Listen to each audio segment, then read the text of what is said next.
Have you ever looked in the mirror and thought, why do I keep failing? Why do I stay stuck in the same job, around the same people, having the same problems over and over again?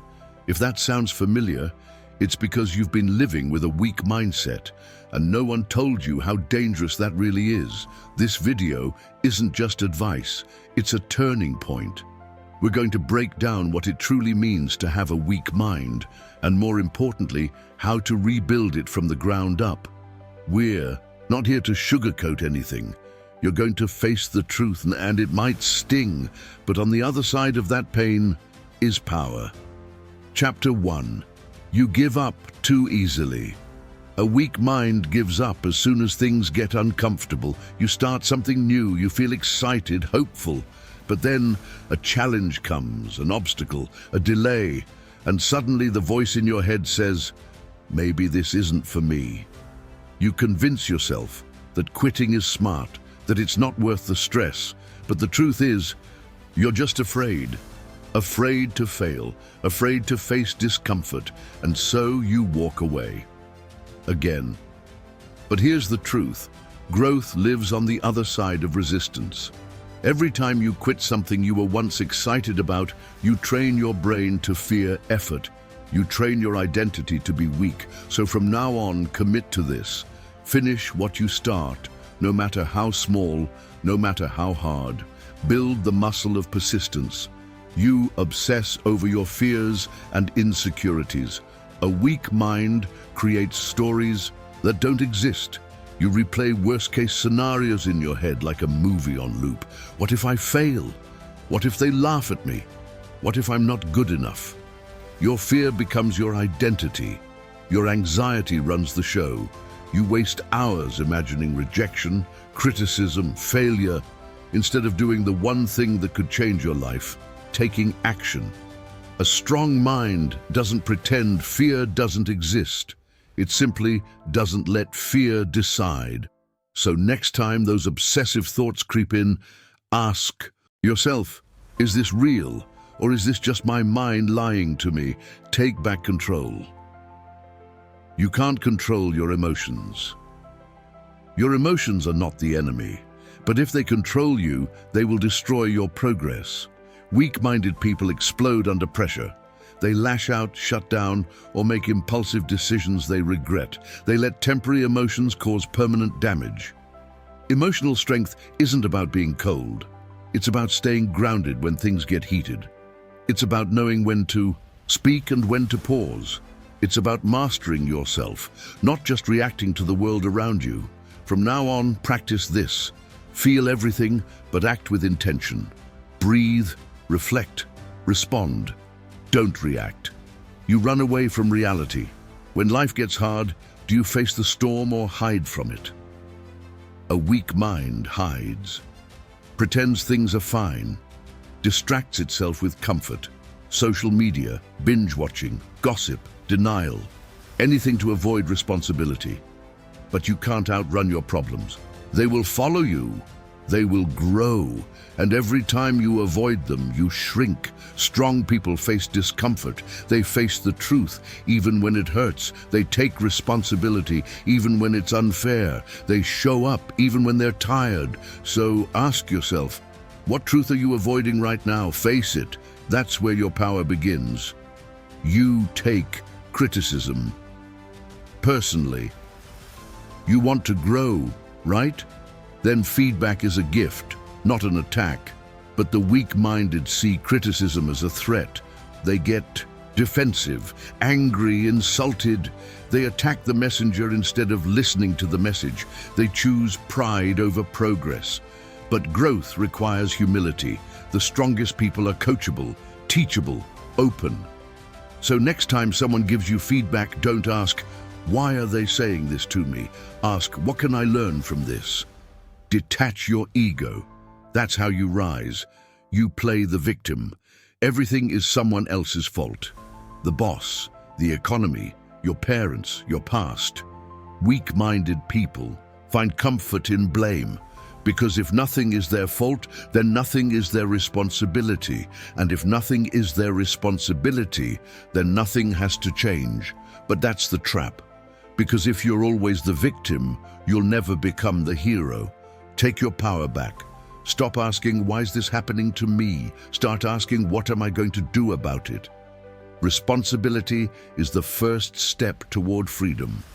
You're always looking for shortcuts. Let's be honest. You want the reward without the work. You want success, confidence, discipline, but without the sacrifice, the discomfort, the grind. A weak mind is always chasing the easy way, the quick fix, the magic pill. You scroll through videos, read quotes, listen to motivation, but you never do the work. And deep down, you know that's why nothing changes. Here's the truth no one wants to hear. There are no shortcuts to strength. You earn a strong mind day by day by doing hard things, consistently. That's how you earn self-respect. That's how you earn results. That's how you earn peace. So stop looking for the easy road. Start building the one that leads somewhere real. You don't know your own strength. Weak-minded people have one thing in common. They've forgotten what they're capable of. They let failure define them. They let rejection silence them. They let other people decide what they're worth. But here's the secret. Your strength has nothing to do with what you've been through, and everything to do with what you decide to do next. Every great comeback story starts with a moment like this, where someone finally gets sick of being average, sick of hiding, sick of excuses, sick of the small life they settled for. So if you've forgotten who you are, this is your reminder. You were not made to be weak. You were made to be relentless. You can't handle pressure.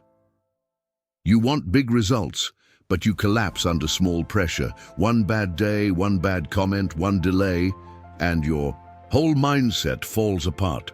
But pressure is not your enemy. Pressure is the gym for your mind. Every time you face it, you get stronger. Every time you endure it, you level up. So instead of avoiding pressure, walk into it. Get comfortable being uncomfortable. That's where strength is forged. The strongest minds aren't born. They're built in the fire of life. You compare yourself to everyone. Comparison is the thief of joy, and a weak mind is addicted to comparison. You scroll, you judge, you envy. You see someone else succeeding and you feel small. You see someone looking confident and you feel invisible. But here's the truth, you don't know their full story, and comparing your chapter 2 to someone else's chapter 20 is a trap. Strong minds compete only with their past selves. They wake up asking, how can I be better than yesterday? So shut down the noise. You are not here to be like them. You are here to become you, the version of you that no one has ever seen before. If you've been recognizing yourself in these patterns, good. That means you're ready. This isn't about shame. This is about awareness. You can't change what you won't admit. And today, you admitted it. Now let's talk about how to change it. How to build a strong mind from the inside out. Part 2. How to build a strong mindset. 1H, 2H. Step 1. Emotional mastery. You will never have control over life, but you can control how you respond. Learn to sit with your emotions without becoming them. Name what you feel. Understand what triggered it. Ask, what's the wise response here? Practice emotional detachment from impulse. Pause, think, choose with purpose. This is how strong people stay calm in storms, not because life is easy, but because their mind is trained. Step 2. Self-discipline. You want confidence? It's not found in affirmations. It's built through self-discipline. Discipline is doing what needs to be done, even when you don't feel like it. Especially when you don't feel like it. Start small. Wake up when the alarm rings. Finish the task you started. Stop breaking promises to yourself. Discipline rewires your brain to respect you. Step 3. Resilience and mental reps. You get mentally stronger the same way you get physically stronger, by repetition under resistance. You don't quit when it gets hard. You don't stop at the first failure. You push through discomfort until your default becomes resilience. Want to be mentally tough? Put yourself in controlled discomfort. Cold showers, early mornings, public speaking, physical challenges. Every time you do something hard on purpose, you prove to yourself, I can handle life. Step 4. Growth mindset. A strong mind doesn't say, I can't. It says, I can't yet. It knows that every failure is feedback, that skills can be learned, that intelligence can grow, that confidence is a byproduct of effort, not magic. Adopt this rule. Everything is trainable, including your mind. Step 5. Create an identity that supports strength. Your habits follow your identity. So if you want to change your life, stop asking, what should I do? Start asking, who do I need to become? If you want discipline, become someone who identifies as disciplined. If you want confidence, identify as someone who shows up boldly. If you want peace, become someone who chooses calm in chaos. It starts with small choices, repeated consistently, until it becomes who you are. You are not broken. You're not weak by nature. You are just trained by life, by fear, by comfort to think small. But that stops here, right now, with this choice to rebuild your mind, to take your power back, to face every challenge with your head held high. You don't need permission to change, you need courage, and that courage already lives inside you. So start today, not tomorrow, not next week, right now. And if this video woke something up in you, don't just watch it, live it. Like, share, subscribe, and join the movement of strong minds rising.